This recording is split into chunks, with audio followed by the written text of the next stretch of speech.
నమస్కారం వార్తలకు స్వాగతం ముందుగా ముఖ్యాంశాలు జగన్ సర్కార్ అరాచకంపై టీడీపీ జాతీయ ప్రధాన కార్యదర్శి నారా లోకేష్ శంకరరావు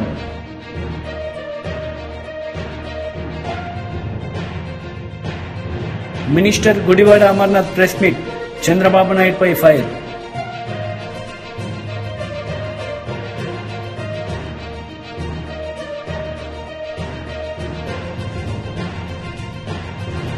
యాదాద్రి భువనగిరిలో ప్రారంభమైన బీజేపీ విజయ సంకల్ప యాత్ర పాల్గొన్న గోవా సీఎం ప్రమోద్ సావంత్.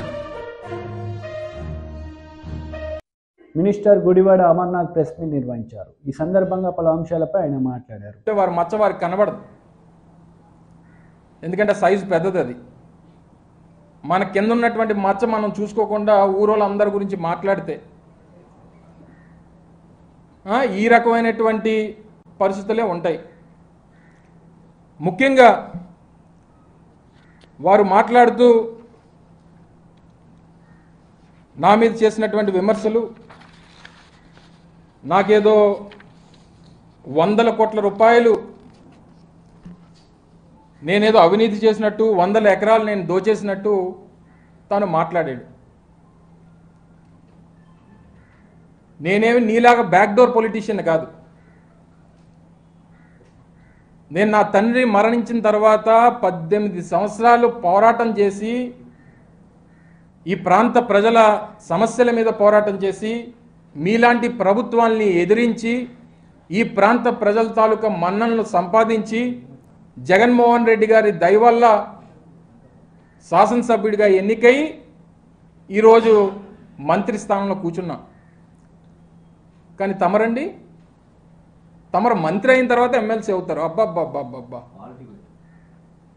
తమరు మంత్రి అయ్యి తర్వాత ఎమ్మెల్సీ అవుతారు. తర్వాత ఎమ్మెల్సీ అయ్యి ఎన్నికలకి వెళ్ళి ఎమ్మెల్యేగా ఓడిపోతారు. తమర తాలూకా రాజకీయం అది. ఒక మాజీ ముఖ్యమంత్రి కొడుకు, ఆయన పోటీ చేసేటువంటి సమయానికి ఆయన ముఖ్యమంత్రి కొడుకు శాసనసభ్యుడిగా ఓడిపోతాడు. 45 సంవత్సరాలుగా ఈ విశాఖపట్నం జిల్లాలో రాజకీయం చేస్తున్నటువంటి ఒక మాజీ మంత్రి కొడుకు ఈరోజు శాసనసభ్యుడిగా గెలిచి మంత్రి పదవిని అధిరోహించి జగన్మోహన్ రెడ్డి గారి ఆశీర్వాదంతో ఈరోజు రాష్ట్రంలో ప్రతిష్టాత్మకమైనటువంటి పరిశ్రమల శాఖకి మంత్రిగా ఉన్నాడు. అది నీకు నాకు తేడా. సిగ్గుందని అసలు నీకు మాట్లాడగలవు? ఒక మాజీ ముఖ్యమంత్రి కొడుకు అయి ఉండి ఎమ్మెల్యేగా ఓడిపోయి నువ్వు వచ్చి మా గురించి, మాలాంటి వాళ్ళ గురించి మాట్లాడుతూ ఉంటే, నాకు తెలిసిన దగ్గర నుంచి నేను పుట్టి పెరిగినటువంటి నా మింది గ్రామంలోనే నేను ఉంటున్నా. మా తాత కట్టించినటువంటి ఇంట్లోనే నేను నివాసం ఉంటున్నా. మా తండ్రి అక్కడే ఉన్నారు, నేను అక్కడే ఉన్నాను, మా తాత అక్కడే ఉన్నారు. మా 4 ఫాదర్స్ దగ్గర నుంచి ఆ గ్రామమే నాకు తెలిసి నేను పుట్టినటువంటి గ్రామం. నువ్వెక్కడ పుట్టావు? మీ నాన్న ఎక్కడ పుట్టాడు? ఇప్పుడు మీరు ఉండేది ఎక్కడా?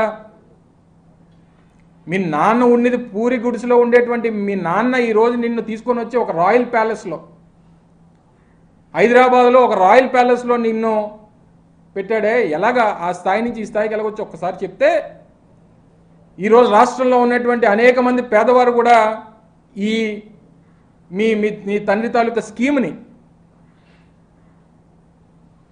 ఫాలో అయ్యి వారు కూడా పాకల్లో ఉన్నటువంటి వారందరూ కూడా ప్యాలెస్ల్లోకి వెళ్ళిపోతారు.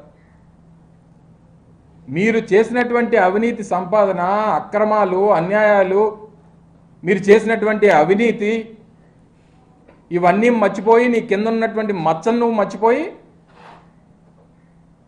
నువ్వు మాలాంటి వాళ్ళ గురించి, 45 సంవత్సరాలుగా రాజకీయ చరిత్ర ఉన్నటువంటి మాలాంటి కుటుంబాల గురించి, ఈ రాష్ట్రంలో పేదవాడికి సంక్షేమాన్ని అందిస్తున్నటువంటి ముఖ్యమంత్రి జగన్మోహన్ రెడ్డి గారి గురించి నీకు నోటికి వచ్చింది మాట్లాడతావు. నువ్వు అనకాపల్లి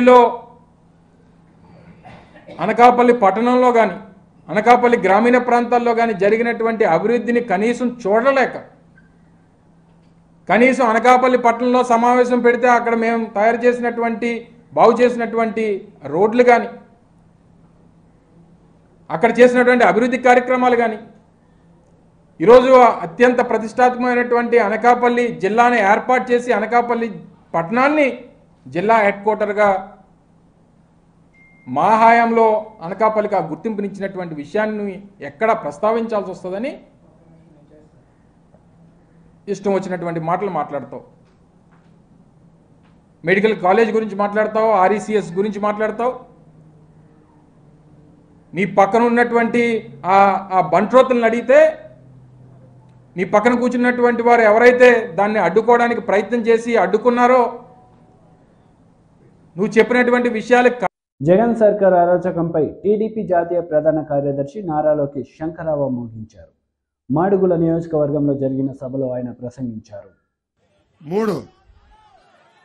53 13 కేసు ఇంకా 9 పెట్టించుకున్నా. ఒక బంపర్ ఆఫర్ ఇస్తున్నా తమ్ముడు.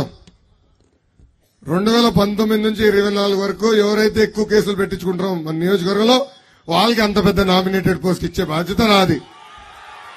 నా ఆఫర్ స్వీకరిస్తున్నావా? Very good. తల్లి నా పైన 22 కేసులు పెట్టారు. ఎస్సీ ఎస్టీ కేసు పెట్టారు, అటెంప్ట్ మర్డర్ కేసు పెట్టారు. 2019 ముందర నేను ఏనాడు పోలీస్ స్టేషన్కి వెళ్ళలేదు తల్లి. ఇప్పటికి 7 సార్లు తీసుకెళ్లారు తల్లి నన్ను పోలీస్ స్టేషన్కి. పోలీస్ స్టేషన్ ఇప్పుడు అత్తగారు ఇల్లాగుంది తల్లి. ఇలా వేలాది మంది తెలుగుదేశం పార్టీ కార్యకర్తలపైన నాయకులపైన ఈ ప్రభుత్వం కేసులు పెట్టింది. నేను చెప్తున్నా కదా, అన్న ఎన్టీఆర్ మన దేవుడు, బాబు గారు మన రాముడు, కానీ ఈ లోకేష్ వైకాపా నాయకులకి మూర్ఖుడు.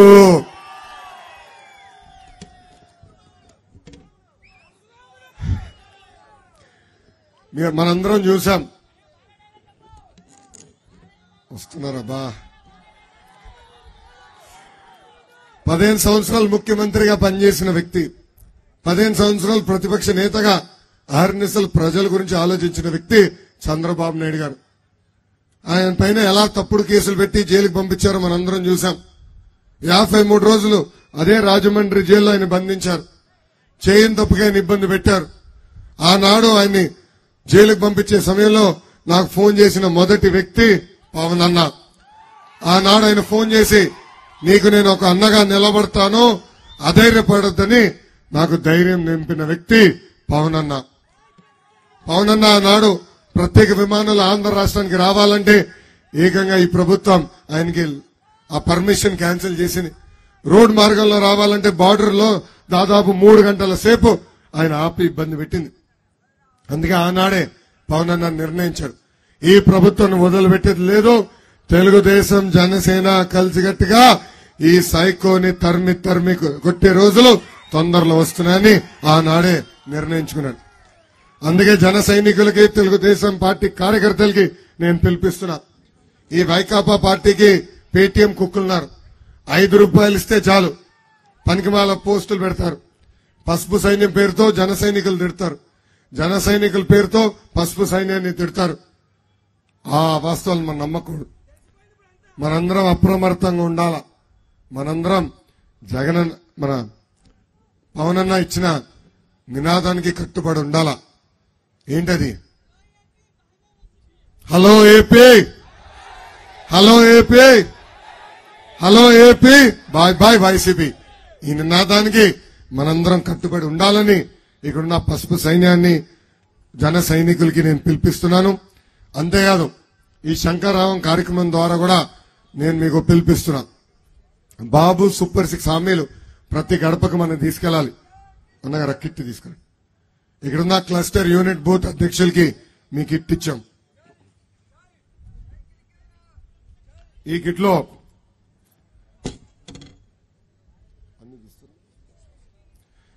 లో ఒక కట్ట చేశాం క్యాలెండర్. 25 క్యాలెండర్లు ఇచ్చాం. ఇలా మీకు కనీసం 10 మీ ఇంటికి పంపిస్తాం కట్టలు. అంటే అన్ని మీరు మోసుకుని వెళ్ళడానికి ఇబ్బంది ఉంటుందని ఇది కిట్ మీకు ఇస్తాం. 25 క్యాలెండర్లని ఒక పక్కన బాబు సూపర్ 6 హామీలు, ఇంకో పక్కన క్యాలెండర్ ఉంది. ఇది ప్రతి గడపకి చేర్చాల్సిన బాధ్యత మీ పైన ఉంది. ఇది ఎందుకు ఇస్తున్నామంటే రేపు మన ప్రభుత్వం ఏర్పడిన వెంటనే ఈ 6 హామీలు మనం నిలబెట్టుకోబోతున్నాం. అప్పుడు తిరిగి వెళ్ళి ఆ గడప దొక్కినప్పుడు చూడమ్మా, ఇచ్చిన 6 హామీలు నిలబెట్టుకున్న ఏకైక ప్రభుత్వం తెలుగుదేశం జనసేన ప్రభుత్వాన్ని చెప్పుకునే దానికి ఇది ప్రతి గడపకి చేర్చాలి. దీంతో పాటు సైకిల్ కూడా ఇస్తున్నాం. యాదాద్రి భువనగిరిలో ప్రారంభమైన బీజేపీ విజయ సంకల్ప యాత్రలో గోవా సీఎం ప్రమోద్ సావంత్ పాల్గొన్నారు। ఈ సందర్భంగా ఆయన ప్రసంగించారు। दिया इसलिए आप लोगों को बहुत बहुत धन्यवाद देता हूं। और जैसे आपने अभी कहा, मैं भी कुछ तेलुगु भाषा समझ रहा था, तो आप इस बार 10 पार तेलंगाना से करेंगे, ये विश्वास मुझे है। और तेलंगाना से 10 सीट एमपी के हम जीतेंगे, ये पूरे विश्वास के साथ मैं कहता हूं। मुझे विश्वास है यहाँ पे ना कांग्रेस ने कुछ दिया, ना केसीआर ने कुछ दिया, यहाँ पे कुछ दिया तो सिर्फ और सिर्फ डबल इंजन की सरकार यानी मोदी जी के सरकार ने दिया। मैं कुछ फिगर्स यहाँ पे मैंने सर्च करके लाया था, मैं बताता हूँ आपको। यहाँ पे जो कुछ तेलंगाना में दिया तो 40 लाख फार्मर्स को यहाँ पे 6,000 रुपए उनके अकाउंट में भेजने का काम किसी ने किया तो मोदी जी ने किया है। यहाँ पे 20,000 से ज्यादा फैमिलीज को 5 लाख का आयुष्मान भारत कार्ड किसी ने दिया तो मोदी जी ने दिया है। यहाँ से 18 लाख से ज्यादा यानी वुमेन को सिलेंडर किसी ने दिया तो मोदी जी को दिया है। 31 लाख टॉयलेट यहाँ पे तेलंगाना में किसी ने बनाया तो मोदी जी ने बनाया है। यहाँ से 80 लाख फैमिलीज को पीएम गरीब किसान कार्ड के अंदर धान 1 नेशन 1 रेशन कार्ड से ध्यान देने का काम किसी ने किया तो मोदी जी ने किया है। यहाँ से 5 लाख लोगों को स्ट्रीट वेंडर को स्वनिधि स्कीम किसी ने दिया तो मोदी जी ने दिया है। मित्रों, मुझे एक ही बताओ, यहाँ के पहले वाले बीआरएस सरकार ने आपको क्या दिया और यहाँ से केसीआर अब की कांग्रेस सरकार क्या दे रही है? इनको सिर्फ झूठी गारंटी देनी आती है, इनको सिर्फ झूठे वादे करने आते हैं। मैं कुछ डाटा आपके सामने रखूंगा, क्योंकि यहाँ के केसीआर जो पहले कांग्रेस सरकार में थे, यहाँ से यूपीए जो सरकार थी तभी यहाँ के बीआरएस केसीआर कांग्रेस सभी एक ही थे। 2004 से लेके 14 में जिस देश में जो यूपीए की सरकार थी और अब जो एनडीए की बात कर रहा है, मैं उनकी 10 सरकार और भाजपा की और एनडीए की और मोदी की 10 सरकार का कंपैरिजन चार्ट आपके सामने रखता हूं, तब आपको पता चलेगा कि कितना बदल जो हम बात कर रहे हैं कि इंफ्रास्ट्रक्चर डेवलपमेंट और ह्यूमन डेवलपमेंट कन्याकुमारी से लेके कश्मीर में हो रहा है, वो आपको पता चलेगा। 2014 से पहले सुपर फास्ट ट्रेन वो एक सपना था, किसी ने सुपर फास्ट ट्रेन नहीं देखी थी। आज देश के 82 स्टेट्स में सुपर फास्ट ट्रेन चल रही है। आपने देखा है पहले सिर्फ 3 स्टेट्स में मेट्रो ट्रेन चल रही थी, दिल्ली, कलकत्ता और बेंगलोर। आज के दिन 20 स्टेट में जो मेट्रो ट्रेन चल रही है, वंदे भारत ट्रेन चल रही है। इस तरह की super fast Vande Bharat metro train इस देश को किसने दिया तो सिर्फ और सिर्फ मोदी जी ने दिया। इससे 2014 से पहले 12 किलोमीटर पर डे से रोड चलता था। रोड की स्पीड कितनी थी जब देश में रोड बन रहा था? Only 12 kilometre per day. और आज कितना बन रहा है? 28 किलोमीटर पर डे। इसके हिसाब से इस रफ्तार से अपना रोड चल रहा है। पहले सब प्रोजेक्ट इनकम्प्लीट थे। मुझे आप बताओ, आपके तेलंगाना में रोड के प्रोजेक्ट हो, बाकी प्रोजेक्ट है, सभी इनकम्प्लीट थे। आज सुपर फास्ट तरीके से सभी प्रोजेक्ट चल रहा है। आज पूरे देश में पहले देश की इकोनॉमी जी थी वो फ्रजाइल थी, 11 नंबर पे थी। आज देश की इकोनॉमी 5 नंबर पे आके पहुंची है और अगली बार देश की इकोनॉमी 3 नंबर पे लेके माननीय मोदी जी जाएंगे, ये विश्वास हमारे पास है। हम बताते हैं कि पहले आपको पेमेंट करना पड़ता था तो बड़ी बड़ी क्यू से रहने पड़ते थे सिर्फ और सिर्फ पेमेंट करने के लिए। आज कैशलेस फैसिलिटीज सभी जगह पे हमने पहुंचाई है, आप डायरेक्ट कैशलेस से पेमेंट करते हैं। आपने देखा तो पहले सभी स्कैम से, अभी इटाला राजा जब बोल रहे थे 2G स्कैम, कोल स्कैम, इसमें कौन लोग थे? यही कांग्रेस वाले जो आज तेलंगाना में राज्य कर रहे हैं, यही सभी जो कोल स्कैम में थे, यही सभी जो 2G स्कैम में थे। షాద్నగర్ నియోజకవర్గంలో బీఆర్ఎస్ పార్టీ కార్యకర్తల సమావేశం నిర్వహించారు। ఈ సందర్భంగా మాజీ మంత్రి హరీష్ రావు కార్యకర్తలకు పలు సూచనలు చేశారు। కేసీఆర్ ఉండగా ఎప్పుడైనా పింఛన్ ఆగిందా? ఏ రోజు ఆగలే. ఇప్పుడు 4,000 అన్నాడు, ఇచ్చే 2,000 కూడా మొన్నటి నెలలో ఎగ్గొట్టినటువంటి పరిస్థితి కూడా మనం చూస్తా ఉన్నాం. ఇట్లా ఏ విషయాలు చూసినా ఇక ఉద్యోగాల కదా మీరు చూస్తున్నాం. ఇప్పుడు ఎట్లయితే సొమ్మొకంది సోకొకంది అన్నట్టు అయిపోయింది. ఇవాళ నర్సింగ్ ఉద్యోగాలకు నోటిఫికేషన్ ఇచ్చింది మనం, పరీక్ష పెట్టింది మనం, సర్టిఫికెట్లు వెరిఫై చేసింది మనం, ఉద్యోగాలు ఇచ్చే టైంకు ఎలక్షన్ కోడ్ వచ్చింది. మనం అందజేస్తే ఈయన పోయి పంచి నేనే ఇచ్చిన అంటాడు. కానిస్టేబుల్ ఉద్యోగాలు అంతే. అంటే నిజంగా నీ కాంగ్రెస్ ప్రభుత్వం వచ్చినాక నువ్వు ఒక్క నోటిఫికేషన్ అని ఇచ్చినావు, అయ్యాలకి ఒక్క నోటిఫికేషన్ ఇవ్వలే, ఒక్క పరీక్ష పెట్టలే. కానీ మనం చేసిన దాన్ని పట్టుకొని మేం చేసినామని చెప్పి ఇవాళ డబ్బా కొట్టుకునేటువంటి ప్రయత్నం వాళ్ళు చేస్తున్న విషయాన్ని కూడా మీరు ప్రజల్లో చెప్పాల్సినటువంటి అవసరం ఉంది. అంటే ముఖ్యంగా ఇలా వాళ్ళ పరిస్థితి ఎట్లయిందంటే అసెంబ్లీలో మీరు చూస్తా ఉన్నారు, హామీల అమలు గురించి మేము ఎక్కడ అడుగుతామో అని ఓ శ్వేతపత్రాల పేరుతో డ్రామా పెట్టారు. శ్వేతపత్రాలు అనేటువంటి ఒక కాకమ్మ కథలు పెట్టి తమ హామీల అమలు నుంచి తప్పించుకోవడం, ప్రజల యొక్క అటెన్షన్ డైవర్ట్ చేసేటువంటి ప్రయత్నం చేస్తా ఉన్నారు. ఎన్నికల ప్రచారంలో అబద్దాలే, నిండు అసెంబ్లీలో కూడా అబద్దాలే మాట్లాడారు. దొరకవట్లే నేను ఒక్కొక్క పేజీలో ఉన్న అబద్దాలను తీసి చదువుతుంటే ఒక్కడన్నా మళ్ళీ లేస్తే ఒట్టు అది ఇచ్చిపెట్టి నన్ను దిట్టుడు పెట్టిరు. అరే ఈ పేజీలో అబద్ధం ఉన్నది, ఈ పేజీలో తప్పున్నది, ఈ పేజీలో తప్పున్నదని ఒకటొకటి దొరకబట్టి చదువుతుంటే ఒక్కడన్నా దాని మీద మాట్లాడతలేడు. నన్ను తిట్టుడు పెట్టిరు, కేసీఆర్ సార్ని తిట్టుడు పెట్టిరు. తిట్టుడు కాదు కదా, మీరు గవర్నమెంట్ లో ఉండి ఒక అసెంబ్లీకి ఇచ్చిన పుస్తకంలోనే తప్పుల తడకగా ఉంటే, అబద్దాలు ఉంటే మీరు పాలన ఏం చేస్తారు? ఆనాడు ఎలక్షన్ ప్రచారంలో అబద్దాలే, ఇలా గవర్నమెంట్ లోకి వచ్చాక కూడా అబద్దాలు తప్ప నిజాయితీ లేదు. నిజంగా ఈ ప్రభుత్వానికి హామీలు అమలు చేసే నిబద్ధత లేదు, అబద్దాలు తప్ప నిబద్ధత లేని గవర్నమెంట్ ఈనాడు రాష్ట్రంలో ఉన్నటువంటి కాంగ్రెస్ గవర్నమెంట్. అయితే ఈ విషయాలను మనం కూడా ప్రజల్లోకి తీసుకుపోదాం. నాకు నమ్మకం ఉన్నదే, జర టైం పట్టుండొచ్చు.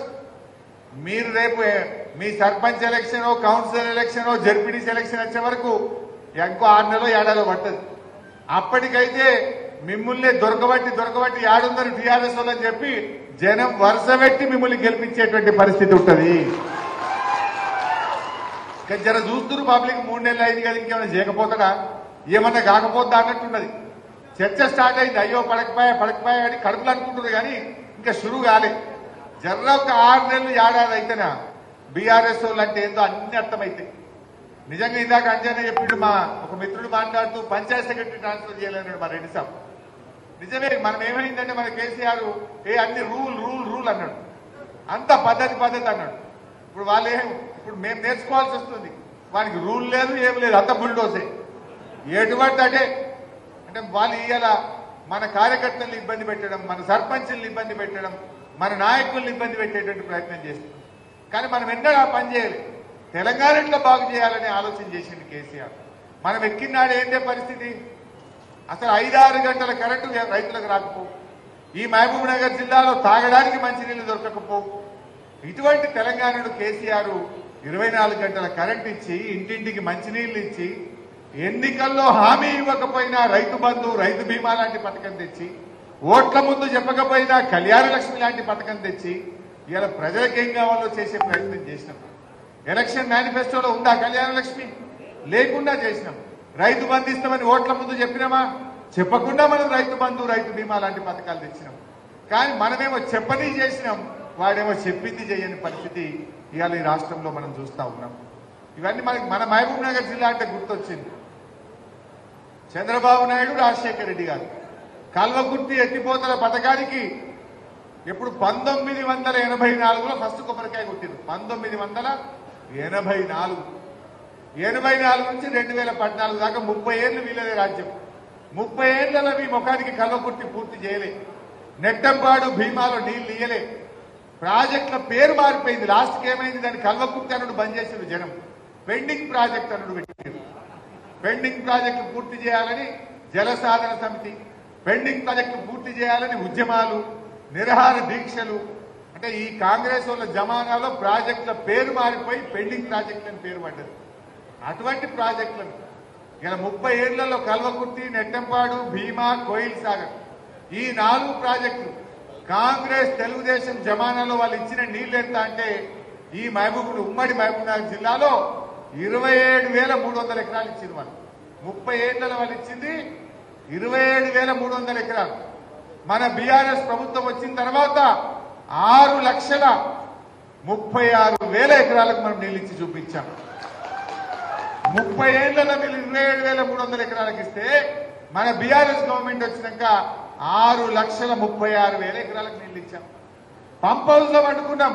ఇదే లక్ష్మారెడ్డి అన్న, శ్రీనివాస్ గౌడ్ మేమందరం పోయి కల్వకుర్తి పంప్ హౌస్ లో రాత్రి పూట నేల మీద అట్లాంటి నేల మీద మేము చెద్దరేసుకొని పండుకొని ఆడ పని చేయించినాం. ఎంబడబడి పని చేయించినాం.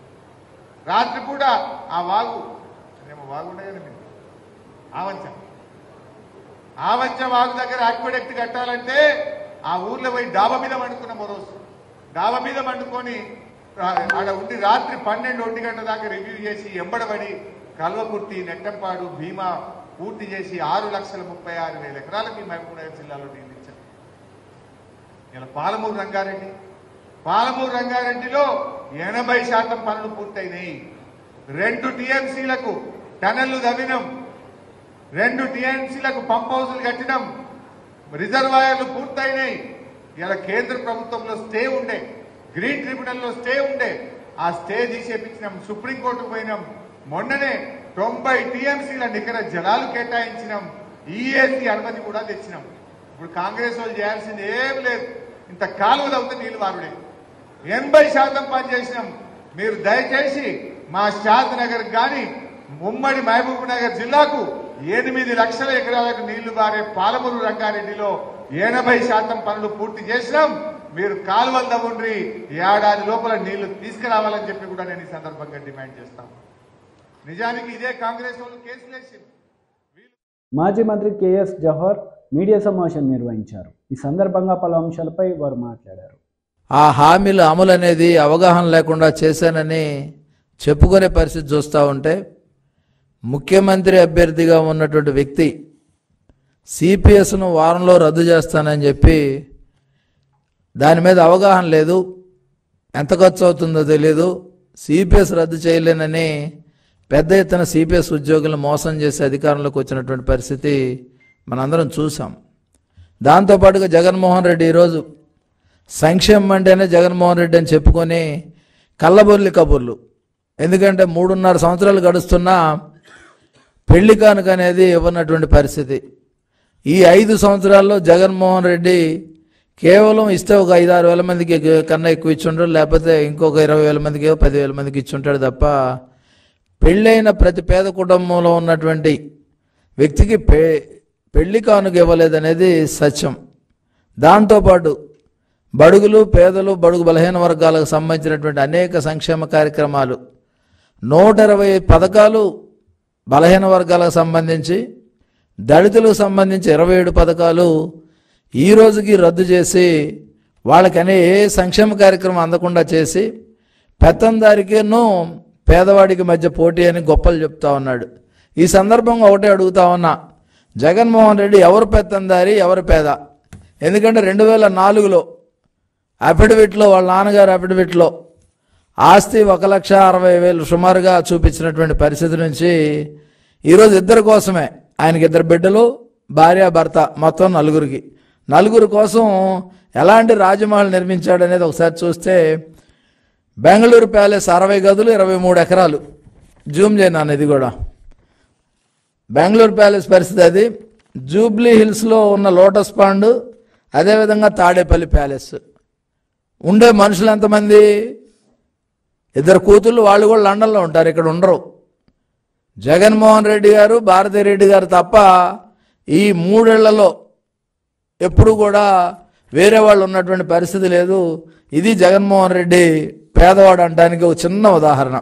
ఎందుకంటే 23 ఎకరాలు 60 గదులతో నిర్మాణం జరిగినటువంటి పరిస్థితి. అదేవిధంగా పులివెందుల్లో నేరాలకు అడ్డాగా ఉన్న ఒక నిలయం ఉంది, ఆయన ఇల్లు. ఎందుకంటే ఎవరైనా సరే తనకు అడ్డం తిరిగిన వాళ్ళని కానీ, తనకు ఎదిరించిన వాళ్ళని కానీ తీసుకొచ్చి శిక్షించేటటువంటి పులివెందుల్లో నేరాల నిలయం ఇది. అదేవిధంగా 600 ఎకరాల్లో ఇడుపులపై ఫామ్ హౌస్. దాంతోపాటుగా కడపలో వైఎస్ జగన్మోహన్ రెడ్డి గారి విలాసవంతమైనటువంటి భవనం. వాళ్ళు ఉండే మనుషులు ఎంతమంది? ఇప్పుడు నేను చూపించిన ఈ మూడు 6, ఈ 6 కాకుండా ఇంకా ఉన్నాయి. 500 కోట్ల రూపాయలతో ప్రభుత్వ ధనాన్ని ఖర్చు చేసి రాజమహల్ తలపించే విధంగా 33 ఏళ్ల బినామీలు ఇస్తూ కొట్టేసిన కుట్ర ఏదైతే వైజాగ్లో ఉందో అది ఇది. తర్వాత లండన్లో ఇక్కడ ఆడుకుంటున్నాడు జగన్మోహన్ రెడ్డి ప్యాలెస్ ఇది. లండన్లో కూడా హ్యాపీగా విలాసవంతమైన జీవితం గడపడానికి, తన బిడ్డలు అక్కడ బతకడానికి, ఇక్కడంతా కూడా తట్టపుట్ట సర్దుకొని అవసరమైతే వెళ్తే అక్కడ హ్యాపీగా ఉండటానికి అక్కడ ఉన్నటువంటి పరిస్థితి. తర్వాత ఇక చూస్తే భారతీ సిమెంట్స్, ఇది కూడా జనం సొమ్ముతో కట్టుకున్నదే. ఎందుకంటే 1,60,000 2004లో ఉన్నటువంటి వ్యక్తి ఈరోజు ఇన్ని లక్షల కోట్ల రూపాయలకి ఏ విధంగా వెళ్ళాడనేదే $1 మిలియన్ ప్రశ్న. ఇక అవినీతి పత్రిక ఉంది ఒకటి, ఆ పత్రిక ఎక్కడ పడితే అక్కడ బిల్డింగుల నిర్మాణం ఎక్కడి నుంచి వచ్చాయి? ఇదంతా కూడా క్విడ్ ప్రోకో తప్ప జగన్మోహన్ రెడ్డి చుక్క చెమట చిందించి సాధించింది ఏదీ లేదు. ఇక దాంతోపాటుగా చూస్తే బెంగళూరులో మంత్రి డెవలపర్స్ నుంచి 600 కోట్లు పొందిన షాపింగ్ కాంప్లెక్స్, ఈ షాపింగ్ కాంప్లెక్స్ కూడా జగన్మోహన్ రెడ్డి గారిదే. బంజారా హిల్స్లో ఉన్న మరో 100 కోట్ల భవంతి ఇది. దాంతో వార్తలు ముగించే ముందు ముఖ్యాంశాలు మరోసారి. జగన్ సర్కార్ అరాచకంపై టీడీపీ జాతీయ ప్రధాన కార్యదర్శి నారా లోకేష్ శంకరావం.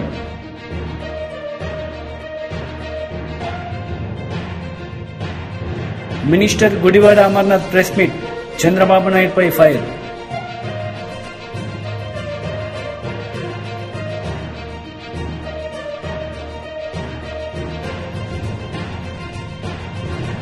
యాదాద్రి భువనగిరిలో ప్రారంభమైన బీజేపీ విజయ సంకల్ప యాత్ర, పాల్గొన్న గోవా సీఎం ప్రమోద్ సావంత్. ఈ వార్తలు ఇంతటితో సమాప్తం. తిరిగి ప్రసారమయ్యే వార్తలు మళ్ళీ కలుద్దాం. అంతవరకు సెలవు. నమస్తే.